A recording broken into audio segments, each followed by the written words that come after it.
Pablo. I'm Mike Manala from the Nerds of Color. How are you? I'm good. Sweet background, Mike.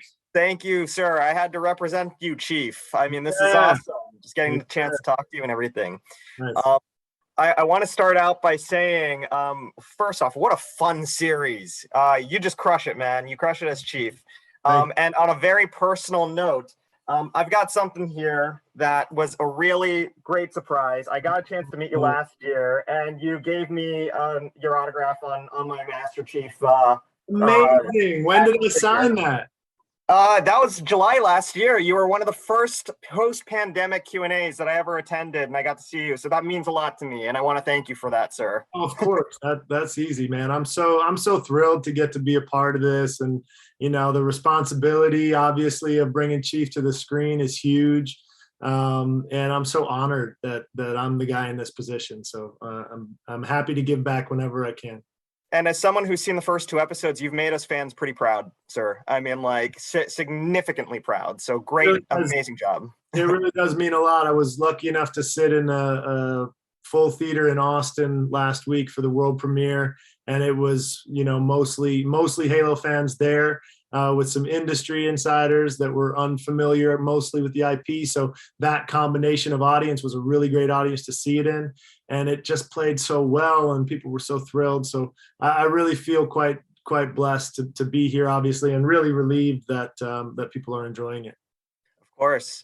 What's your history like with the Halo franchise? Were you a hardcore gamer? No, I wasn't. I didn't grow up with TV or video games as a child.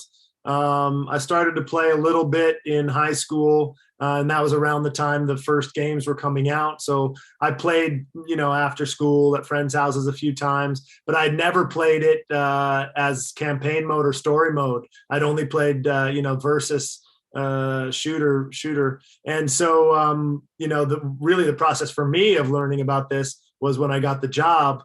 Going to 343 Studios and getting the 343 boot camp, just getting like a massive download of information in a short period of time. And then they sent me away with all this research and the after effect of going through all the extra media things. I mean, first of all, the cinematics of the game obviously were the number one point of reference and study, but all the extra media too, going through that stuff and just seeing how much has been established over the past 20 years is number one, so impressive in terms of breadth and size of mythology, but also the richness of it and the deepness of it. It's really well thought out. And so I'm now a huge Halo fan from my research over the past 3 years, but no, I didn't start that way.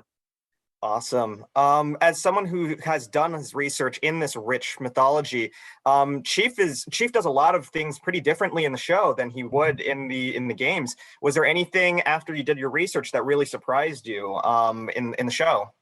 Well, I think one of the main things for us and one of the big dynamics that was so important for us was to be able to tell a story where we were highlighting the tension and the conversation between Master Chief, the soldier, and John, the human. That was paramount, that we were able to have that discussion. So obviously, the thing that everybody talks about is the helmet on versus helmet off.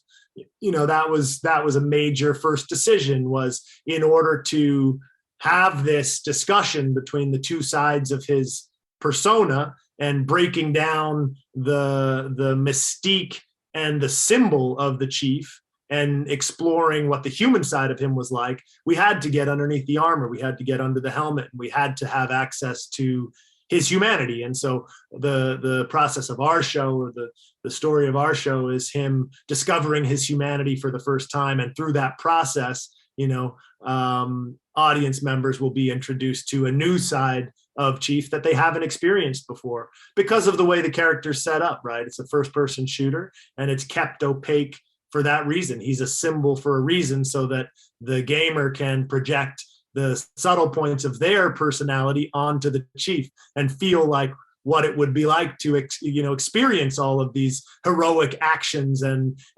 as themselves. So that's the process of our series, is exploring this dynamic between the symbol and the man. Well, the reason that he has such humanity is because of you, sir. You're the one that put that humanity in him. So thank you for bringing Chief to life.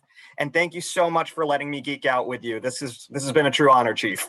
Well, I'm just the lucky guy who got the job. So I really appreciate the honor of being allowed to tell this story and bringing this to life for the fans, and also introducing this universe to people who don't know anything about it. It's really an opportunity for us to show all the people who don't know Halo why we love this universe so much.